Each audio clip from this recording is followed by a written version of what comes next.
Ang programa ay rated G. Ito ay pwede sa lahat ng manonood.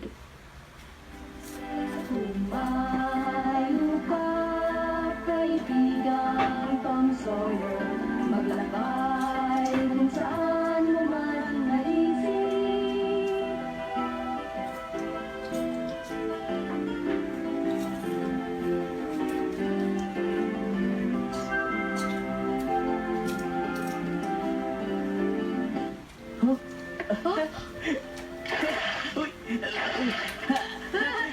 Malaki to, ha? Tulungan! Tulungan niyo ako! So, may sumisikot sa atin nasa bangka, tingnan mo! Hak, dali! Tulungan mo ako sa pagila! Saglana! Tulungan niyo ako! Tinatahan ako ng lagat! Ay, tulungan niyo! Hindi na single si Ma'am Father, ha? Huwag mo nang intindihin ang lasing! Itong nahuli ko ang hilahin natin! Napatid! Iyan! Nawala tuloy! Ay, tulungan niyo ako! Saglana! Tulungan niyo ako! Nawala niya ang mga sagwa na bangka niya, Tom. May tutulong sa kanyang ibang tao. Hayaan mo na siya. Gusto niya tulungan natin siya, Tom, eh. Paano naman? Wala naman tayong bangka. Tulungan niyo ako! Maan natin languyin hanggang sa bangka niya. Tapos, itulak na natin dito. Mama, kayo tagay! Baka siya mahulog sa bangka. Baka marating natin ang St. Louis.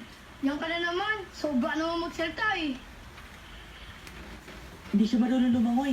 Tulungan natin. Sige.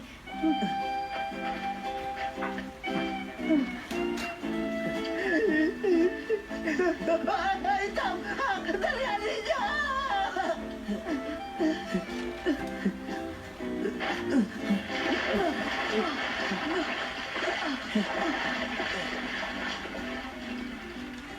Umupo ka po, Mang Ma. Gumagalaw ang bangka, baka tumaon. Ganun ba? Ay, Wala bang sino mang gusto tumulong sa inyo, Mang Ma? pinagtawalan lang nila ako, makita nila ako eh. Ay, nakakumbot. Kasi ayaw ng mga tigabayan ng mga lasenggo tao. Umiinom na ako, pero hindi naman ako nagugulo, di ba? Oh, Kahit na po, ayaw pa rin po nila ng lasenggo. Ba't po nawala ang mga sagwenyo? wala naman talaga sa gwalto eh. Natulog lang ako, nakatali ito sa may pagpag pagkatapos hinagos na. Baka po nakalag sa pagkakatali. Hindi, alam ko meron isang may galit sa akin ang gumawa nito. Teka.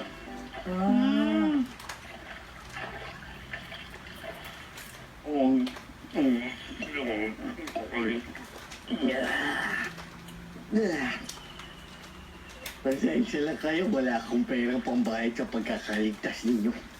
Bali, wala po yun. Bakit nga po pala kayo umiinom na sobra? Hindi nyo makakalawa kayo ang nagtanong yan. Masama po yan sa inyo, Mang Mav.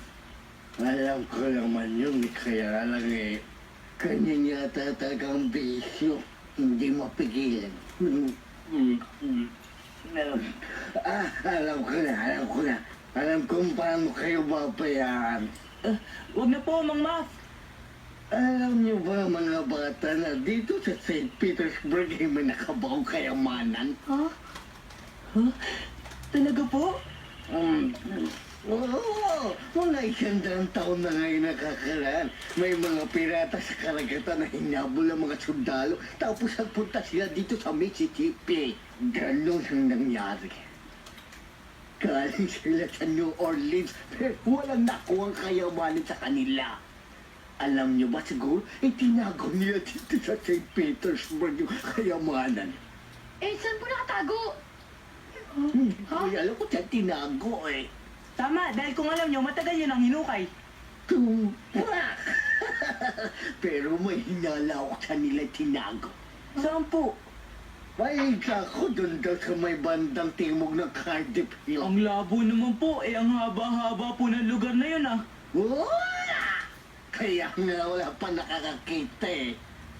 Kayo kapag ka nakita ninyo yung ibinakayamanan ni Kapitan Polak, ibigay mo sa akin yung kalahati Walang tayaan na. Sino naman po ang may sabi sa inyo tungkol sa kayamanan? Tatang ko. Lasenggo din kasi yung tatang ko, kaya hindi niya napakinggan mabuti sinabi sa kanya nung tatay naman niya. Yung lolo ko yun eh. Lasenggo din. Ah, ang lolo niyo po ang nakakaalam ng lahat kung ganun.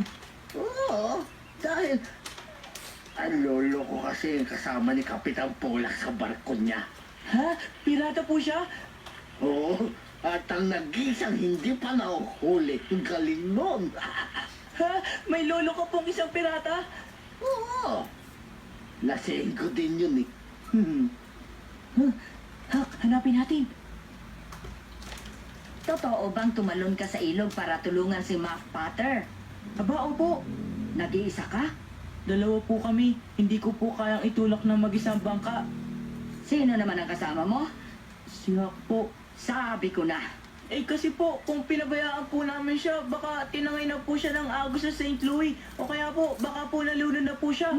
Ewan ko.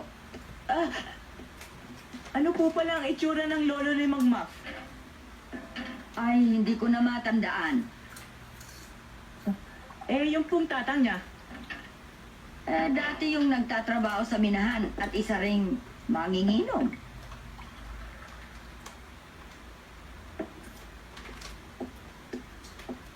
Pirata po ba ang lolo ni Mang Muff, Chapoli? Pirata? Ngayon ko lang yata narinig yan. Siguro tinago nila ang tunay na pagkatao ng lolo niya. Oo nga, dapat lang para hindi hulihin. Anong binubulong-bulong mo dyan? Tom, pakinggan mo ko. Huwag ka na ulit tatalon sa ilog, ha? At huwag ka na ulit makikipaglaro kay Hak. Halika na. Kumain ka na. Opo. Laki na lang yun ang sinasabi ni Tia Polly. Iniisip ko lagi ang kwentong kayamanan ni Mang Muff. Gusto kong makita yun. Sana, makuha ko yun.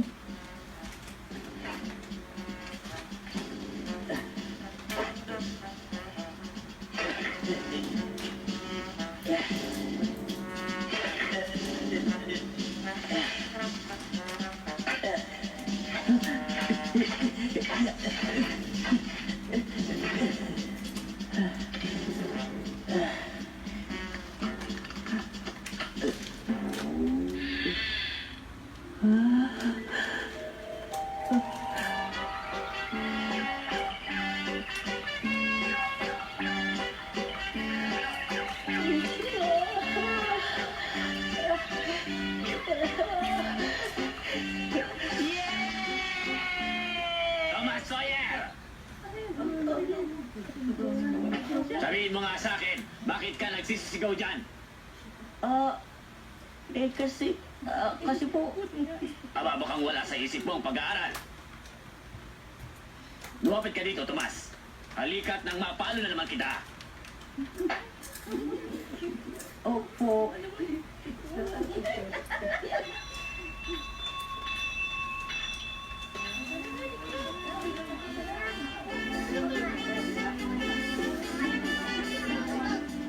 Anong gagawin mo kung makikita mo akong biglang yumaman? Anong ibig mong sabihin? Matutuwa ka ba pag yumaman ako? Hindi naman mapagay sa'yo, Tom eh. Papayagan mo ba ako pag yumaman ako? Paano ka namang yayaman, Tom? Hindi ko pa masasabi sa'yo ngayon. Hindi naman pala totoo yung mga sinasabi mo eh. Totoo to. Sabihin mo nga sa akin kung paano ka yayaman. Sinabi sa akin ni Mang Mafan tungkol sa kayamanan ng mga pirata. Ha? Kayamanan ng mga pirata? Ay naku, ba't ko sinabi? Bakit ka na ba naniniwala sa mga ganong kwento? Hindi totoo yun. Sige, alis! Hanggang sandali!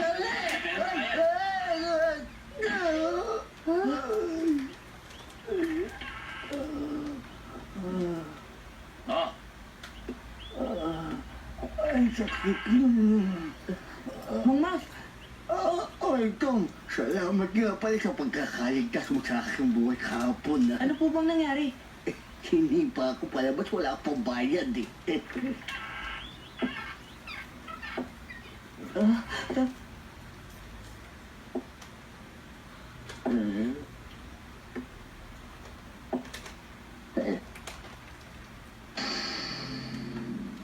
Mac, halika. Ha? Sumama ka at pahiya Iinom pa kita ng alak sa loob. Ayos to ah. Sige. Hindi ko tatanggihan yan. Ayos. Ngunit kailangang tulungan mo ko sa aking ginagawa. Oo, sige. Wala problema. Kahit lalo.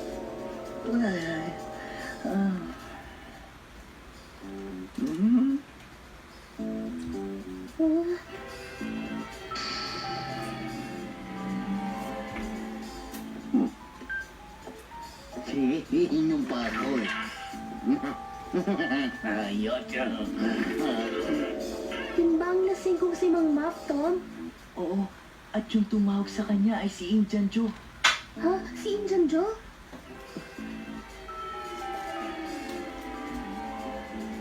Nagbalik siya dito. Salbaing tao siya. Marami siyang kagalit na tao dito. Naku, Tom, natatakot ako. Pareho lang silang ayaw ng mga taga rito. Ganun ba, Tom?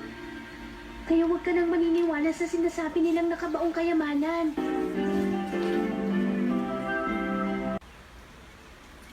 Naniniwala ka ba kay Mang Map? Totoo yun.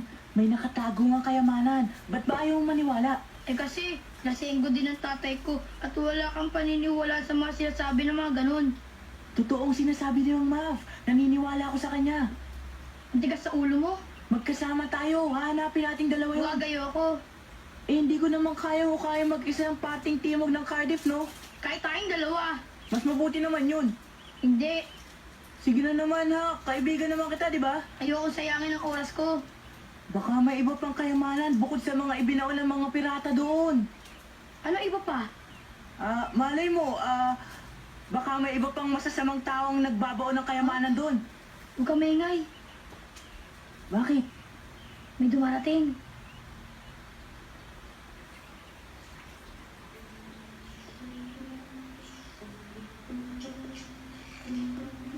Hindi ka ba makapaglalakad ng mas mabilis pa dyan? Eh, kulang yung pinainom mo eh. Akin na, ako na ang magdadala niyan. Indian Joe, alam mo ang malayong papunta sa Cardiff Hill? Kala mo. Alam ko, dito tayo nagdadaan dahil ayoko may makakita sa atin. Ganun ba? Maghuhukay nga silang dalawa ng kayamanan. May dala silang pala. Sabi sa'yo eh, talagang may kayamanan. Kung meron nga totoo, bakit pa niya sinabi sa atin dalawa? Dahil iniligtas natin ang buhay niya. Huh? Sundan natin. Halika na. Mag-iingat tayo kasama ni Mang si Indian Joe. Kailangan wag nila tayo makita.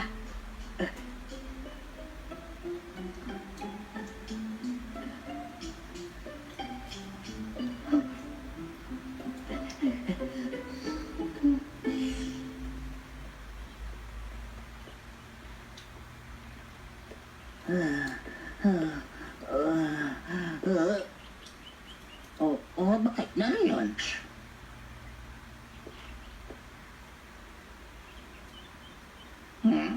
Wala naman akong naririnig ah.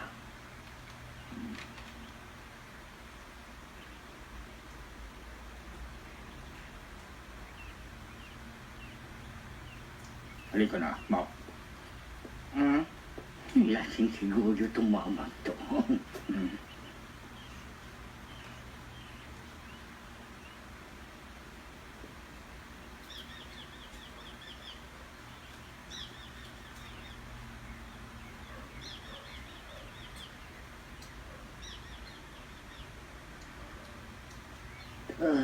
Diyan, pwede ba magpahinga muna tayo sandali? Dalihan mo, Map. Ay, Papa, napagod na ako eh. Natatandaan mo ba kung anong lugar ito? May sinasabi ka tungkol dito. Aralin? Yung tungkol sa kayamanan na ikinuwento mo sa akin kagabi. Ayun ba? Una ay hindi ako makapaniwala, ngunit nakapag-isip ako ng mabuti, Map. Totoo yun. Hindi ba? Sinabi ko na sa'yo, pirata yung lolo ko noon. Ang buong paligid na ito na nakikita mo ay bahagi lang ng tibok ng Cardiff Hill. Kung totoo ang mga sinasabi mo, saang lugar dyan nakabaon ang kayamanan, ipakita mo sa akin, Map. Hindi ko nga alam. Marahil ang alak na nakapagpapalimot sa iyo, isipin mong mabuti. Iniutos ko sa iyo, Map, na sabihin mo na makapagsimula na tayo ng paghuhukay. Hindi ko nga maalala. Susubukan ko, ha? Pilitin mo. At pag naalala mo yon, yayaman tayong dalawa. Gusto ko ngayon na eh. Pero talagang hindi ko maalala. Pilitin mo. Marami na akong araw na napainom sa iyo. Malaki na ang aking puhunan sa iyo, Map. Hindi ko nga maalala. Pinipilit ko nga eh. Siguro talagang wala na akong alam. Dahil kung alam ko yung lugar na yun, hinukay ko na sana bago ko uminom ng alak. Pilitin mo bago mag-init ang ulo ko ng gusto. Hindi na nga. May mataas na purong kahoy doon. Baka doon sa ilalim ng ibinaon ang hinahanap natin. Siguro pwede. O maaari din sa ilalim ng silungan na yon. Magandang pataguan din yun. Niloloko mo ba ako? Ang silungan na yon ay kailan lang ginawa samantalang mahigit ng 100 taong ibinaon ng kayamanan.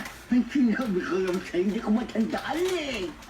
Alam mo, Ma, nagsaliksik ako at totoo nga mga pirata ni Kapitan Polak ay pumunta rito at namalagi ng ilang panahon sa lupain ito. Ayun, totoo yan. Kaya ang kayamanan ay nasa paligid lamang. Ay, hindi ko nga maalala naman eh. Janjo, patawarin mo pero hindi ko talaga maalala. Bawa ka sa akin. Ay,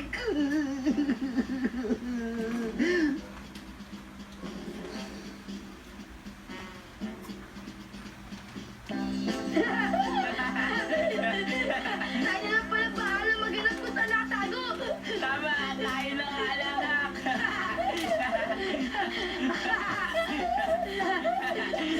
Ang sarap isipin may kayaman nakatago dito sa bayan natin. Tama. Yay! Tom, ano po nangyari? Nakita ko pong galing dito si Hepe. Akala mo ba naman kumuha ng 2 para si Indian Joe at hindi pa nagbabayad hanggang ngayon? Bakit kailangan ng isuplog na ang mga yon? Si Injan Joe? At kasama niya si Mac Potter ng Lasengo. Nakita ko po sila. Gusto ko nga umalis na rito si Indian Joe sa bayan natin eh. Kaya tinawag ko na si Hepe. Alam naman ninyo, baliwala sa akin ang 2 palang kinuha niya sa akin. Tom, ano ba ang kailangan mo? Pamingwit po at pain. Sandali at ilalabas ko. Yan. Mamili ka na dyan. Ito. Ito, gusto ko.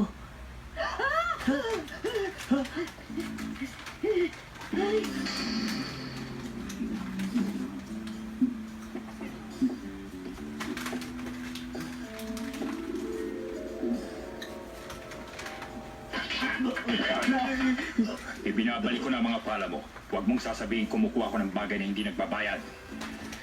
Tandaan mo, hindi ako isang manguumit. Opo, hindi na po. Halika, uminom tayo. Naku, kung hindi lang ako nakapagpigil. Hindi niya ginamit ito.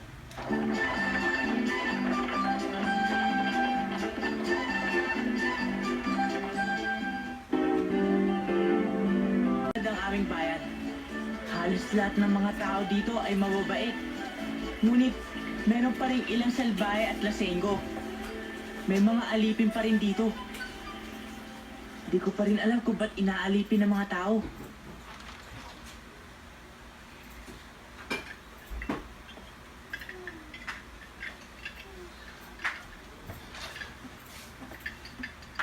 Kwan, Ginapoli, Bakit, Jim?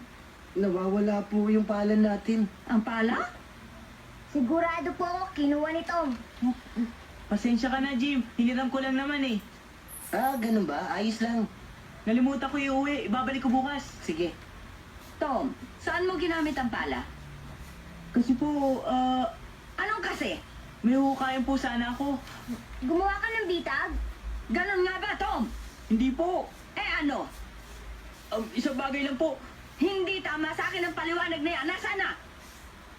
Maaari na po ba ako lumabas? Teka, Tom! Sandali lang!